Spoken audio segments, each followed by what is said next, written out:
Hello, my dear young friends, my scholars, and I should say that you people are my guide. Actually, जब हम किसी को पढ़ाते हैं और हमें अच्छे से सजेशन मिलता है तो हम उस सजेशन के बारे में सोचते हैं और देखते हैं और हमें लगता है कि सजेशन के अंदर बहुत दम होता है, चाहे वो सजेशन कैसा भी हो।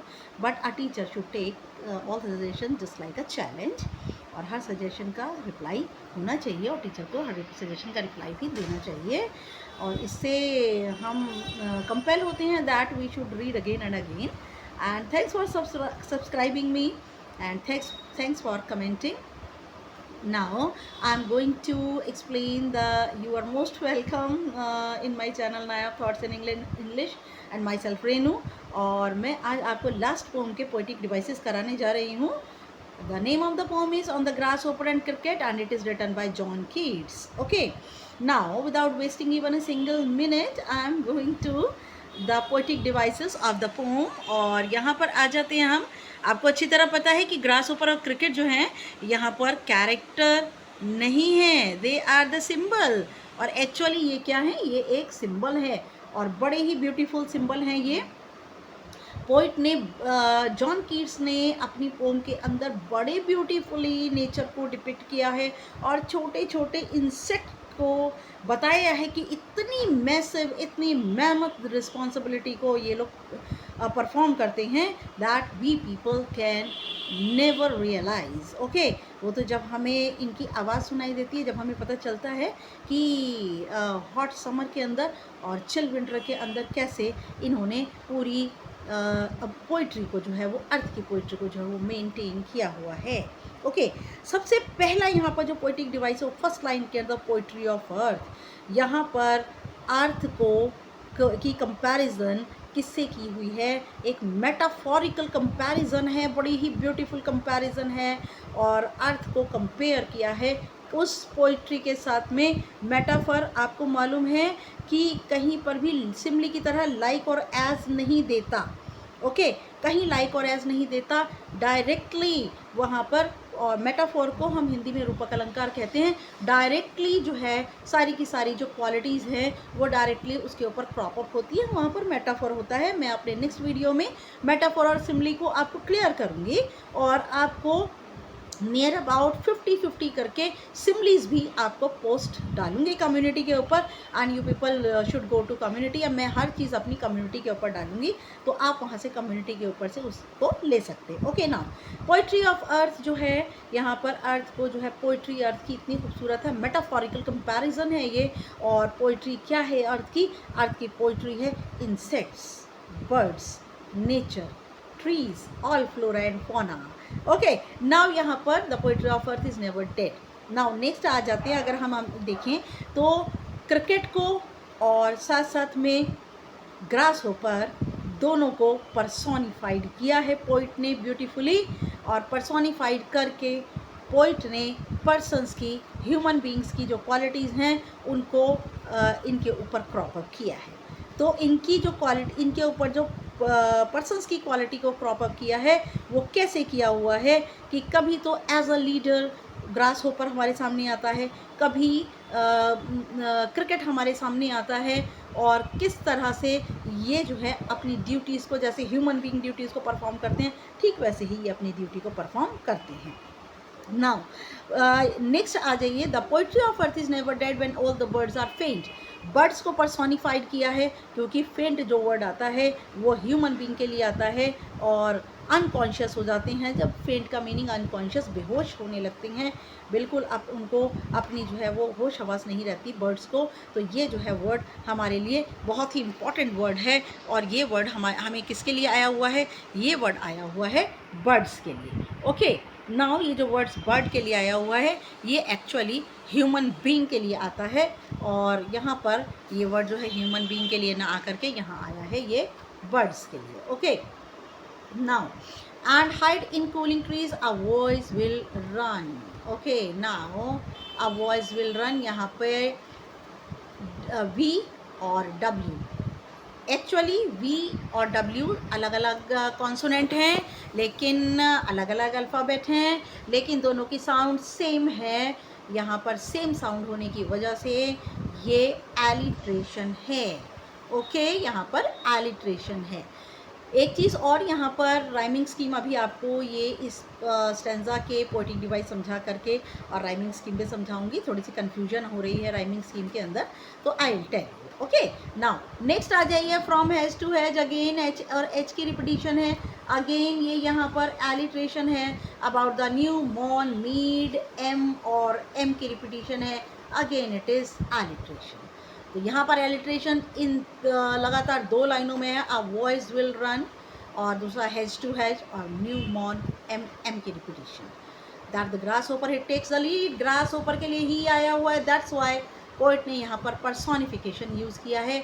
और लीड का मीनिंग यहाँ पर as a leader, it is also the quality of the human being, और इसलिए यहाँ पर ह्यूमन बींग की क्वालिटी की वजह से यहाँ पर पर्सोनिफिकेशन है। In summer luxury he has never done with his delights, for when he tired out with fun, he rest. Again personification, at ease beneath some pleasant weed. Now pleasant weed बहुत important poetic device है, जो कि थोड़ा समझने में परेशानी होगी, लेकिन नेक्स्ट वाले मैं अपनी वीडियोस के अंदर आपको पोएटिक डिवाइस से समझाऊंगी। प्लेजेंट वीड जो है यहाँ पर, प्लेजेंट और वीड दोनों के दोनों 2 कॉन्ट्राडिक्टरी टर्म्स है जिन्हें कंबाइन कर दिया। कॉन्ट्राडिक्टरी मीन ऑपोजिट, बिल्कुल दोनों उल्टे हैं। प्लेजेंट का मतलब होता है कि विद कंफर्ट, और वीड क्या, एक वाइल्ड प्लांट है। तो दोनों के दोनों जो है वे ये जो है वो ऑपोजिट हैं, और इसीलिए इनकी ऑपोजिट होने की वजह से यहाँ पर है ऑक्सीमोरॉन। ओके, ऑक्सीमोरॉन दोबारा समझ लीजिए, जब 2 कॉन्ट्राडिक्टरी, 2 बिल्कुल ऑपोजिट टर्म्स कंबाइंड होकर आती हैं तो वहाँ पर ऑक्सीमोरॉन होता है। प्लेजेंट का मीनिंग फुल ऑफ हैप्पीनेस और सिविलाइज्ड, और यहाँ पर वीड जो है एक वाइल्ड प्लांट होता है। तो ये दोनों के दोनों जस्ट ऑपोजिट कॉन्ट्राडिक्टरी टर्म्स हैं, तो that's why it is totally poetic device कौन सा बना, oxymoron. Okay, now again I am going to erase each and everything. Now I am going to next stanza. आइए, again the poetry of earth is metaphor. यहाँ पर metaphor है poetry of earth, ये लीजिए metaphor है यहाँ पर। Okay, now on a lone winter evening when the frost, again frost as rota silent. Frost एक natural object है, और क्या वो silence ला सकती है? नहीं, ये human being की quality है। That's why frost has been personified beautifully by John Keats. Okay, from the stone there shrills the cricket's song, in warmth increasing ever, and seems to one in drowsiness half lost. The grasshoppers among some grassy hills. यहाँ पर again जो cricket है वो क्या है, वो personified हुआ है। क्यों? क्योंकि वो भी अपनी एक ड्यूटी को परफॉर्म करता है, और बड़े ब्यूटीफुली उसको परफॉर्म करता है। तो यहाँ पर जो क्रिकेट है और grasshopper, they both are personified. Okay, now main एक चीज़ आ रही थी कि मैं आपको पोएटिक डिवाइसेस में राइम स्कीम बेटा जब हम जस्टिफाई करते हैं तो उसके लिए सेम साउंड वर्ड आना ज़रूरी है। ऐसा नहीं है कि हम एक लाइन को ए दे दें, दूसरे को बी दे दें, फिर सी दे दें। जब सेम वर्ड्स ही नहीं आए तो इसके अंदर म्यूज़िक, रिदम क्रिएट जब नहीं हुआ तो पोम के अंदर राइम स्कीम नहीं होती। ओके, यहाँ पर देखिए डेड, और अगेन मैं समझाती हूँ आपको। यहाँ पर डेड और जस्ट अ मिनट नीचे करती हूँ मैं इसको। देखिए यहाँ पर डेड और मेड, ओके, यहाँ पर सन और रन, यहाँ पर लीड, और यहाँ पर सन की जैसा डन, फिर फन, फिर वीड। अब देखिए यहाँ पर थ्रू आउट सिर्फ 2 हमारे पास म्यूजिकल रिदम आ रही हैं। डेड के साथ में अगर हम लें ए, इसके साथ मेड लें ए, इसके साथ फिर हम लीड लें ए, वीड लें ए, ठीक है। यहाँ पर सन को अगर हम लें बी, रन को भी बी, फिर उसके बाद डन को भी बी, फन को भी बी। देखिए 2 ही म्यूज़िकल जो है वो नोट्स आ रहे हैं, है ना, 2 ही म्यूज़िकल नोट्स आ रहे हैं। वह राइमिंग स्कीम जस्टिफाई होती है बेटा। राइमिंग स्कीम वहाँ जस्टिफाई नहीं होती जहाँ पर वर्ड्स जो हैं ए आ रहा है, बी आ रहा है, सी आ रहा है, डी आ रहा है, तो वहाँ पर राइमिंग स्कीम हम नहीं कहते हैं। राइमिंग स्कीम वही होती है जहाँ पर ए अल्फ़ाबेट आ जाए, बी आ जाए और हद से हद सी आ जाए, तो वहीं पर राइमिंग स्कीम जस्टिफाई होती है। Okay, now rhyming scheme will be A B A B B A. Okay, तो ये राइमिंग स्कीम है और हमेशा राइमिंग स्कीम को हम स्मॉल अल्फ़ाबेट से डिनोट करते हैं, कैपिटल्स से कभी नहीं। Okay, now thanks for watching, subscribing my channel, viewing my channel and मुझे कमेंट कीजिए। आई विल नॉट टेक इल, मैं बिल्कुल बुरा किसी बात का नहीं मानूंगी, चाहे आपका सजेशन कैसा भी है, आई विल रिप्लाई, मैं उसका रिप्लाई ज़रूर करूँगी। लेकिन मुझे सब्सक्राइब ज़रूर कीजिए जिससे मेरा चैनल ग्रो करे, ये मेरी रिक्वेस्ट है।